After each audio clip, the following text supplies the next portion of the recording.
ব্রাজিলের সাবেকদের কাঠগড়ায় coach Carlo Ancelotti নেইমারকে নিয়ে ইতালিয়ান কোচের পরিকল্পনার সমালোচনা করেছেন 94 বিশ্বকাপ জয়ী অধিনায়ক রোমারিও।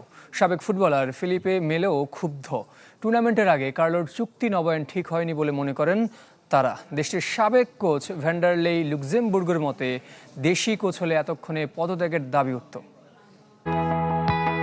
হেক্সা মিশন পূরণ হচ্ছেই না, বারবার ভেঙে পড়ছে ব্রাজিল। টানা ষষ্ঠবার ইউরোপিয়ান প্রতিপক্ষের কাছে হেরে বিদায় নিতে হয়েছে সেলেসাওদের। ব্রাজিলকে উদ্ধার করতে পারলেন না কার্লো আনচেলোত্তিও। এবার বিদায় নিলেও পরের আসরেও দলটার ডাগ আউটে দেখা যাবে ইতালিয়ান কোচকে। এই সিদ্ধান্তে বেজায় চটেছেন ব্রাজিলের সাবেকরা। সমালোচনায় বিদ্ধ কার্লো। সাবেক ফুটবলার ফেলিপে মেলো পুরো দায় দিচ্ছেন হেড কোচের কাঁধে।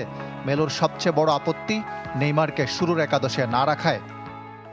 কোচকে দোষ দেওয়া সহজ, কিন্তু এই ম্যাচে দোষটা তাকেই নিতে হবে। বিশ্বের অন্যতম সেরা কোচকে আনা হয়েছে, তাই সবার আগে জবাবদিহ তার।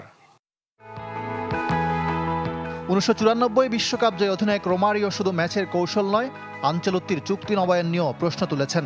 আর ব্রাজিল ও রিয়াল মাদ্রিদের সাবেক কোচ ভ্যান্ডারলেই লুক্সেমবুর্গো আরও ক্ষুব্ধ। তার মতে দেশি কোচ হলে এতক্ষণে পদত্যাগের দাবি তুলে বসত সংবাদ মাধ্যম।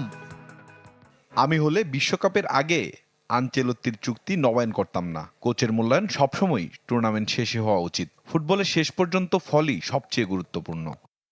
আনচেলোত্তি যদি ব্রাজিলিয়ান কোচ হতেন তাহলে এতক্ষণে সংবাদ মাধ্যম তার পদত্যাগ দাবি করত।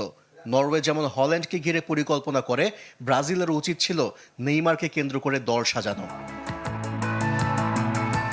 বিশ্বকাপ থেকে বিদায়ের পর ব্রাজিলে এখন একটাই প্রশ্ন, আনচেলোত্তির দীর্ঘমেয়াদী চুক্তি কি ঠিক হলো, নাকি নতুন করে ভাবা উচিত সেলেসাওদের? মেক্সিকোকে 3-2 গোলে হারিয়ে কোয়ার্টার ফাইনালে ইংল্যান্ড।